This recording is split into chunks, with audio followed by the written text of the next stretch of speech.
আজকে নিয়ে এলাম রান্নার ভিডিও। আজকে রান্না করেছিলাম চিংড়ি মাছের মালাইকারি। আমি প্রথমে চিংড়িগুলো না ভেজে একটু জলে নুন হলুদ দিয়ে ভাপিয়ে নিই, ঢাকনা দিয়েও সিদ্ধ করি। আর চিংড়ির যে এই স্টকটা সেটা আমি ফেলি না, রেখে দিই। আর চিংড়ি মাছগুলো তুলে নিয়েছি, এই সেই স্টকটা যেটা আমি একটা বাটিতে আলাদা করে রেখে দিয়েছিলাম। এরপর কড়াইয়ে সর্ষের তেল গরম করে তাতে আমি গরম মশলা ফোড়ন দিয়েছিলাম। তারপর পেঁয়াজ দিয়ে ভালো করে সেই এলাচ দারুচিনির সাথে পেঁয়াজটা ভালো করে ভেজে নিয়ে হালকা ব্রাউন করে নিয়ে তাতে টমেটো দিয়ে ভালো করে মশলা যেভাবে কষায় সেইভাবে কষিয়ে নিয়েছি।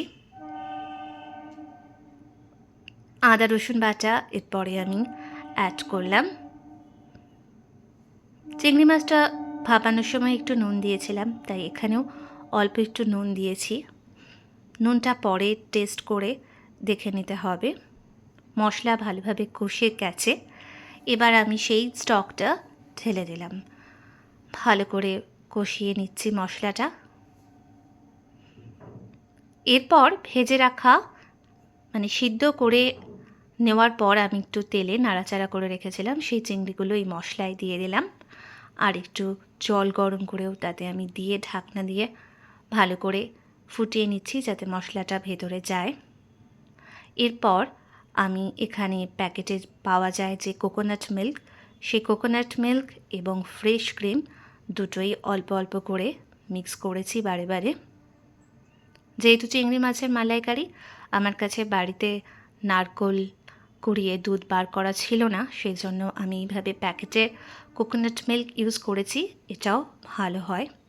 দেখতেই পাচ্ছেন তরকারির রং।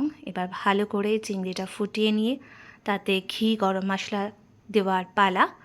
আমি উপর থেকে একটু ঘি দিয়ে নিলাম। ঘিটা দিয়ে এখানে একটু হালকা ফুটিয়ে নিয়ে তারপর আমি গরম মশলার গুঁড়ো প্রথমে তো ফোড়ন দিয়েছিলাম, এরপর আবার গরম মশলার গুঁড়ো ওপর থেকে একটু ছড়িয়ে দিলাম, দিয়ে ভালোভাবে ফুটিয়ে নিয়েছি। আমি এর আগেও করেছি চিংড়ি মাছের মালাইকারি। আর এই যে দেখতে পাচ্ছেন রেডি হয়ে গিয়েছে আমার চিংড়ি মাছের মালাইকারি। এবার আমি চিংড়ি মাছগুলো একটা কাচের বোলে সুন্দর করে প্লেটিং সাজিয়ে নিলাম। রেডি হয়ে গেছে আমার চিংড়ি মাছের মালাইকারি। আপনারা এইভাবে বানিয়ে দেখতে পারেন। গরম ভাতের সাথে খেয়ে দেখবেন, খুব ভালো লাগবে।